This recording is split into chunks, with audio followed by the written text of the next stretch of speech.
들리시나요? 예. 예. TED. 제가 밖에서 모 관계자들과 좀 싸움을 걸었던 게 뭐냐면은, 나 보러 가겠다. 관객들이 너무 조용하다. 저 뒤에서 지켜봤더니, 그래서 시간이 걸렸고, 시간이 시작했죠. 시작해야겠네. 18분 하면 과연 제가 어떤 얘기를 할 수 있을까. 그래서 일단은 시작을 이렇게 해볼게요. 저는 굉장히 상처투성이인 사람이다. 어떤 상처가 있느냐. 일단 여러분들 지금 보시는 대로 키가 작습니다. 그렇습니다. 그리고 얼굴이 되게 못생겼어요. 안 생겼고. 그리고 말을 잘 못해요. 그리고 그림을 잘 못 그립니다. 이런저런 상처를 많이 안고 있는 게 바로 저죠. 그렇다면은, 그걸 다 인정한다면 여러분들이 인정하시면 얘기를 진행할게요. 저만 바꿨습니다. 누구나 과거에, 유년 시절에 크고 작은 색깔이 다 다른 상처들이 있죠. 저에게도 4시간 이상을 달려와서 18분을 얘기해야 되는 상처를 안고 이 자리에 있습니다. 이거 하나 때문에 18분을 활용을 해야 될까요? 그래서 시간이 많이 가고 있는데 진행을 해볼게요. 일단은 제가 유년 시절에 겪었던 누구에게나 있을 법한 상처 한 토막을 먼저 보시면서 얘기를 진행할게요. 일단은 접니다. 이게 여러분일 수도 있고 저일 수도 있어요. 그러나 저임을 강조하기 위해서 하나를 더 달았죠. 그리고 보시면 아시겠지만은 이게 가족이거든요. 어머님, 아버님. 어머님과 아버님의 부분은 확실히 해놨습니다. 어머니, 아버님은 어느 부모님들과 마찬가지로 이 땅의 부모님들과 마찬가지로 보편적인 부모님들처럼 가난했죠. 그래서 지방에서 시골에서 살다가 오셔서 저를 낳음과 동시에 여러 가지 판자들을 만들어서 판자를 응용해서 집을 만들었습니다. 강가에다가. 그래서 나름 행복하게 꽉 찬 집에서 살고 있었는데 그만 비가 오죠. 비가 왔어요. 이 카메라는 저를 비추는 카메라죠. 때로는. 저는 질투가 많아가지고 카메라가 이제 시선을 바꾸면 그때부터 말을 멈추게 되거든요. 일단은 비가 오고 있습니다. 비가 오고 있는데 이 비가 가족을 불러십니다. 최소한의 어머님, 아버님, 그들의 아들을 포근하게 감싸던 그 집이 분리가 되죠.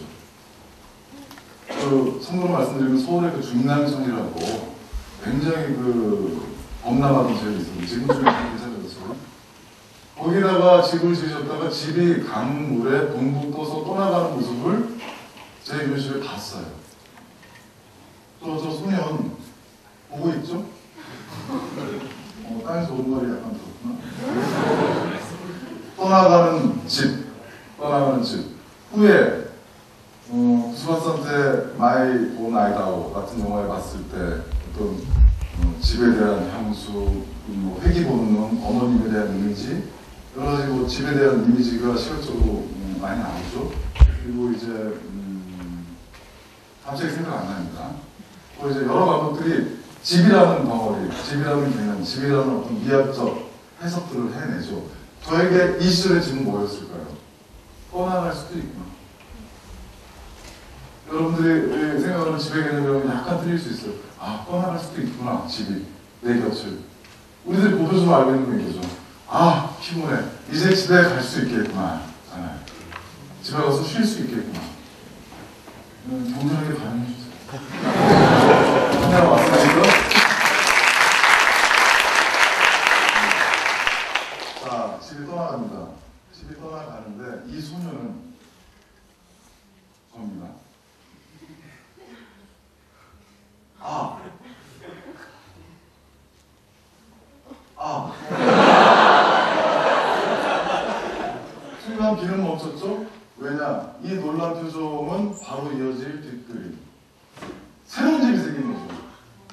변희 삼형제 동화처럼 지푸라기로, 나무로, 벽돌로 이런 진화를 거치는 것이 아니라 한자에서 바로 단단한 벽돌을 만든 집이 만들어진 거죠.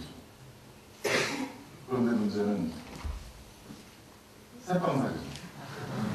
반지하 방이 우리 집이고 이 집은 나의 것이 아닙니다. 부모님 것도 아니고. 근데 지금의 이제 반지하라기보다는 정확히 말하면은 옛날에 그 연탄, 지금도 연탄 되시는 분들이 많으니까 신뢰되는 편이지만 예전에 연탄 되던 시절의 방들은 반지하가 아니라 완벽하게 지하였어요. 연탄을 쌓아놓던 창고였죠. 거기다 보일러만 깔아가지고 세입자에게 주던 시절이니까. 그 완벽한 지하였죠. 그러면은 바깥과 통하는 그 유일한 구멍은 뭐냐? 환기구 내지는 창문이죠. 그 창문을 좀 근접 촬영해보면은 정확히 마당 라인입니다. 마당 라인.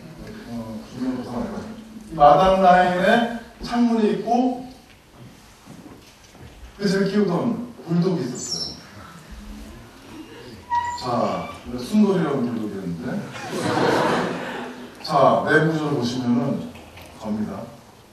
이 방, 그때만 해도 이제 전기를 아끼기 위해서, 절약을 하기 위해서 낮에는 등을 안 켰죠. 등을 안 켜니까 이 캄캄한 방에서 이 소녀는 하루를 이렇게 보낼 수밖에 없어요. 이 소년의 눈에는 바깥을 바라보는 유일한 창문이죠. 내가 살고 있는 세상 밖을 내다볼 수 있는 유일한 창문이죠. 창문. 딱 직사각형에 최창살이 있었던 창문. 뭐가 있습니다. 그렇게 되면 이 방에서 온 가족이 식사를 할 때는 어떻게 되겠습니까? 낮에 아침, 점심, 저녁 식사를 할 때 문을 닫혀서 가난한 집이니까 바깥에서 외부에서 들어오는 햇빛, 유일하게 그 햇빛이 모이는 장소에다 상을 놓고 식사를 하게 되죠. 그리 말해서 핀조명이 되는 건데 이거 제 나름대로 그 사기 그릇, 그 복자가 생긴 사기 그릇이 유난히 빛이 났었어요. 핀조명을 바꿔보니까. 근데 식사를 합니다. 또 다른 각도로 보시는 모습인데 딱 이런 모습이었어요.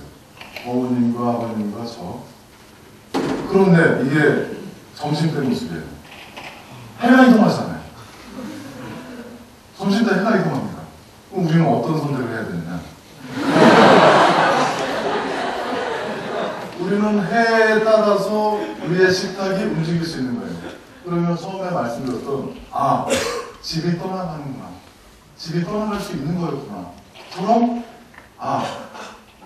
우리가 식탁을 두고 이동할 수 있구나. 네? 방 여기저기를. 자, 이런 식사의 기억들, 그리고 지금 이 통화에서 가장 중요한 핵심이 되는 장면이 여기서 붙는데요. 어느 순간 구조가 바뀝니다. 세상을 바라봤던 구조가 바뀌기 시작해요. 마치 지구가 평평한 직사각형 내지는 정사각형이었다가 어느 순간 둥그런 지구임을 인정하기 힘들듯이 정사각형 하늘이었던 정사각형, 직사각형 이런 사각형 구조의 세상 바퀴 어느 순간 구조가 바뀌기 시작하는 거죠. 점점 하늘을 갉아먹고 있습니다. 저는 고개를 들었어요. 그때 어머님은 식사를 하시면서 고개 들지 마라 라고 말씀하셨어요. 저는 고개를 그만 들고 말았어요. 거대한 무언가가 창을 가리고 있었어요. 이것이 무엇일까? 눈치 채신 분들은 반응이 되시는 것 같은데 저는 보고 말았죠. 바로 그 거대한 무슨 순돌이 자체가 아닌 순돌이가 대변을 보고 있는 거죠. 워낙 큰 데다 보니까 워낙 크면 대변도 워낙 크죠. 그 대변이 창문을 가리고 있는 거예요. 점점 쌓여만 가는 거예요. 식사하는데 저는 똥이 갖고 있는 시각적, 후각적, 미각적 불쾌함을 떠나서 왜 내 하늘을 가리는 거냐? 왜 내 하늘을 가리는 거냐? 왜 내 하늘을 좁혀가게 만드는 것이냐? 라는 거였죠. 저는 똥의 존재는 지워버리고 남은 하늘만 바라보게 했어요. 남은 하늘만.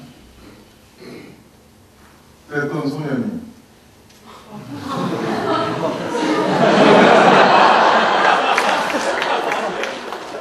변한 건 없습니다.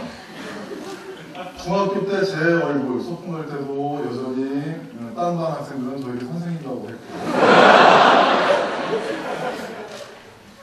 초등학교 때나 중학교 때나 지금이나 좀 털의 양 변화는 없습니다. 저죠? 뭐 옷은 입었죠 이제. 지금 시간이 흘러서 어느 정도 시간이 흘러서 저는 이제 그림을 그리고 거기에 특정한 이야기를 담고 그리고 저의 추억을 담아내는 직업 만화라는 장르에 편입하는 만화가가 되었죠. 만화가로서 그림을 그리는데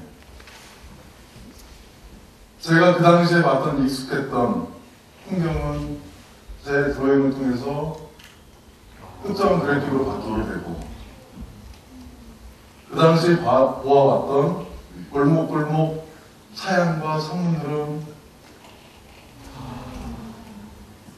지금 세대, 지금 젊은 독자들에게 때로는 음흉하고 지저분하고 피하고 싶은 공간이 아닌 나름 표방수적인 낭만이 있고 여유가 있는 공간으로 인화시키는 그런 범행을 저지른 거죠. 쓰러져가고 철거가 예정되어 있는 달동네마저도 나름의 어떤 그 로맨틱한 공간으로서 무대화시키는 그런 범행을 저지른 거죠. 그 시절 그림은 위대한 캐치였죠. 그래서 제가 노래했던 봄, 제가 노래했던 여름, 가을, 겨울은 이랬습니다. 근데 고민에 빠진 거죠. 작품의 후반부가 이제 마무리돼야 될 후반부가 됐을 때 어떤 마무리를 지어야 될까? 어떤 마무리여야 될까? 내가 생각하는 희망은 무엇일까? 미래는 무엇일까? 상처받은 내가 나 스스로가 콘텐츠를 통해서 치유할 수 있는 방법이 뭘까? 제가 오늘 말씀드리고자 하는 핵심은 뭡니다. 누구나 상처가 있다. 콘텐츠가 상처를 치유할 수 있는 방법을 나는 경험했다. 라는 겁니다. 맨 마지막 시퀀스입니다. 작품의 맨 마지막 시퀀스는 모든 아파트가 주변의 모든 풍경을 턱턱턱턱 막아내고 철거가 아직 안 되고 있는 주인공들이 사는 집만 남게 되죠. 창문틀 바깥으로는 하늘 대신 하늘을 막아버린 마치 거대한 순돌의 똥처럼 아파트가 들어서게 됩니다. 어디에도 하늘은 없어요. 패스비는 이제 시작되는 그들의 새로운 삶에 너무나 턱 막힌 선물을 보면서 이런 말을 하죠. 우리 이사 갈까? 여기보다 나은 곳으로 말이야. 하늘을 보며 살고 싶어. 근데 소박한 꿈이죠. 하늘 보고 살고 싶어. 그때 이제 페루스는 조금만 참아. 잘 봐. 아직은 하늘이 있잖아. 라는 말을 합니다. 페루스가 말하는 그 하늘을 찾기 시작하죠. 패스비는 있습니다. 아파트와 아파트 사이의 그 틈에 그 틈만큼은 그들이 어찌할 수 없었죠. 이 옥탑방에서 바라본 아파트와 아파트 거대한 순돌이 똥과 똥 사이에 그 벌어진 틈에 우리가 그렇게 누리고 싶었던 소박한 꿈이었던 하늘이 존재했던 거죠. 그 하늘이 아직 있어 하늘이라는 대사에 상식적으로 표현을 하고 싶었던 거죠. 작품의 말미만큼은 제가 유년 시절에 겪었던 그 조각나고 있는 하늘, 아니면 좁혀져 있는 하늘, 그래 지금 그 상처가 나의 무엇이었나, 그래 아직 하늘은 있구나, 완전히 순돌의 똥으로 덮어지진 않았구나, 나에게는 좁아졌지만 파편화됐지만 아직 있다 하늘. 어쩌면 거대한 꿈, 거대한 배짱, 거대한 스케일로, 거대한 뒷받침, 배경 그런 것들로 살아가는 것이 아니라 아주 가냘프고 좁고 아주 미세한 가닥가닥의 희망을 잡고 그것을 희망이라고 말하면서 산 게 아닌가라는 메시지가 어찌 보면 현실적이지 않는가라는 판단. 그래서 그 아들은 자세히 관심을 가져보다 보면 커지는 거죠. 외면하지 않고 관심을 갖다 보면 그것은 정말 나에게는 희망이라는 이름의 하늘이 되는 거죠. 그래서 실제로 캐치비를 책으로 낼 때는 사실하는 얘기입니다.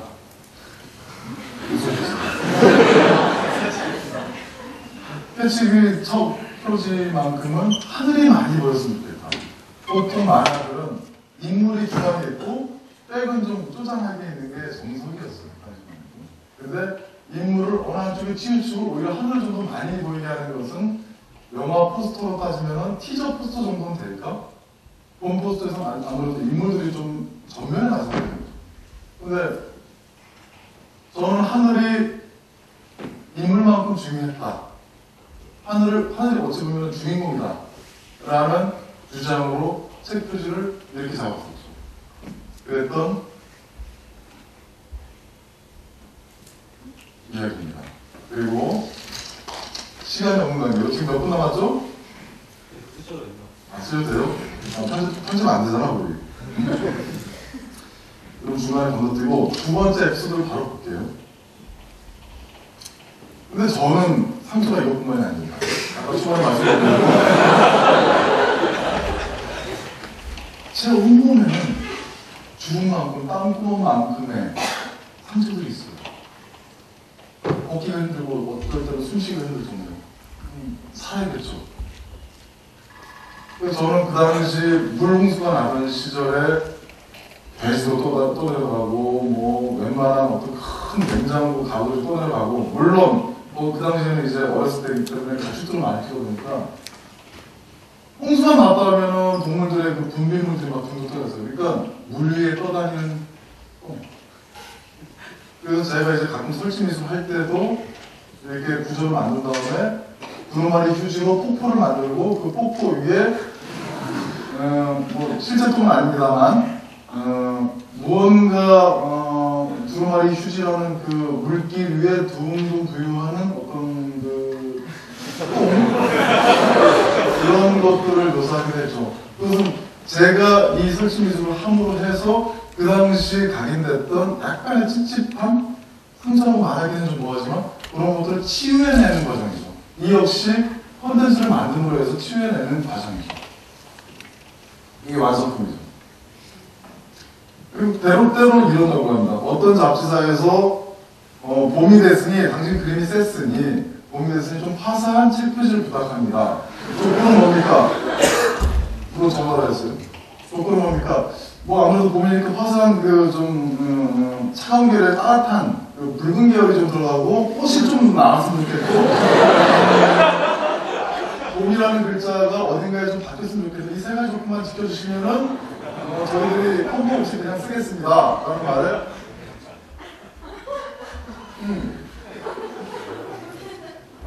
입에 꽃을 물고 있고요. 저스로 굉장히 그 레드 계열을 썼고 그 모자에는 자세히 보시면 봄이라는 한글이 있습니다. 그래서 무사통과 됐던 저는 이런 식으로 그들이 나에게 줄 수 있는 저의 억압을 아주 기분 좋게 또 치유하는 콘텐츠로서 이런 방법이 있습니다. 상당히 그 당시에는 좀 이게 그 당시에 저의 모습일 것 같아서 한번 뽑아봤던 그림인데 상당히 괘씸하고 분열적이죠. 비틀려 있고 때로는 이런 상상들을 하실 거예요. 유년 시절의 기억인데 어떤 어법이 있었냐면 우리 부모는 친부모가 아닐 거야. 아직 트루먼쇼처럼 지금의 모든 관객들마저도 나를 위해서 수작된다. 딱 이 시기에 이런 경험을 하고 이런 당혹스러운 경험을 하라고 조직된 사람들 안 오는 거 봐. 그런 의심들은 여러분들에게 어느 정도 자연스럽게 치유되는 과정이잖아요. 저는 근데 치유가 안 되고 꽤 오래 갔어요. 그래서 작품을 통해서 치유하는 거죠. 실제 아버지를 부자하는 아들과 아들이 같이 사냥하면서 겪게 되는 우리는 정말 닮은 꼴이구나. 다시 처음으로 돌아갔구나. 그런 류의 이런 흑백 만화 중에서 제가 치유를 하고 또 큐브릭이라는 작품에서는 정말 상처투성이 만신하게 된 젊은이들이 어떻게 구원을 구하는지 신을 부정하기까지 하는. 그리고 제가 개인적으로 아트웍했던 메탈 밴드 레이니선의 아트웍을 제가 했었는데 그때 작업에서는 이게 태양의 이미지거든요.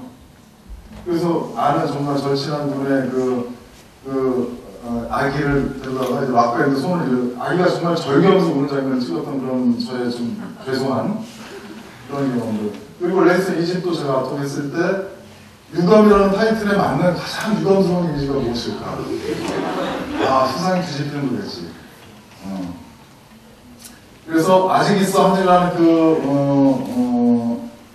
어찌 보면 저의 치유의 화두가 모르모토의 눈이라는 단편집에 그 전에 보였던 여러 가지 아트웍과 설치 미술이 집약되는 단편이었어요. 하늘이 좋아진 건 아니다. 내 마음이 좋아진 거다. 난 크지 않고 위로만 키재기하는 도시가 이룰 수 있다. 그러니까 저는 어느 순간 실험용 긴 것처럼 느껴졌어요.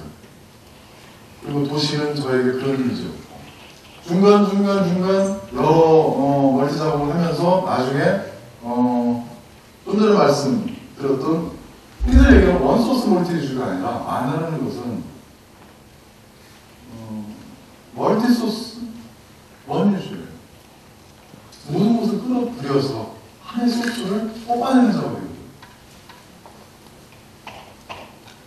그래서 이 모르모토는 이 친구에게는 아침 식사거든요. 그리고 도시인들에게 피노키오가 된 사람들에게 또 슬픔을 국가이념으로 비통을 심어준 도시는 이라는 이 도시를 관통하고 거대한 주사기가 휴식을 취하고 있는 탈출을 결심하게 되죠. 그 사람 사이로 비집고 나아가서 기록을 하며 자살하기를 선택한 나는. 그래서 저는 소통 그리고 콘텐츠로 소통하면서 결국 나 자신을 치유해가는 과정, 나를 치유해야 한다. 결국 만화를 그린다는 것은 분명하게 기록의 입장이다라는 생각. 용도가 없어진 종이를 화판에 끼우고 물 대신 피로 채워진 물총으로 장난질을 해야 된다는 건 슬픈 나라 비통도시에서 제가 이관들에게 담아냈던 표어죠. 그러니까 제가 쓰는 먹물은 먹물이 아니라 피라는 거죠. 그래서 결국 제 피가 소모되면은 이 게임 끝난다. 그러니까 저는 더 이상 만화를 그릴 수가 없다. 애써 남의 피를 끌어들여서 만화를 그리지 않겠다. 내가 내 몸을 흐르게 하는 피만큼 쏟아내고 만화를 끝내겠다라는 의지였죠. 용도가 없으면 개봉합니다. 아직 하늘에 있음이라는 메시지와 함께 그림을 완성되고 슬픈 나라 비통도시 바로 지금일 수도 있죠. 아직 하늘에 있다. 우리에게 필요한 것은 시간이 약간 오버한 것 같은데 편집을 잘해주길 바라면서 원래 딱 10초만 얘기하고 끝내겠습니다. 저는 보통 강의하면 4시간짜리를 해요. 근데 이 TV가 18분이라는 잔인한 통로를 그래서 사람이 집중할 수 있는 가장 과학적이면서 심리적인 합리적인 시간대라고 인정을 받고 있는 시간대죠. 18분. 근데 저는 강변합니다. 3시간 동안 집중할 수 있게 나는 얘기할 수 있다.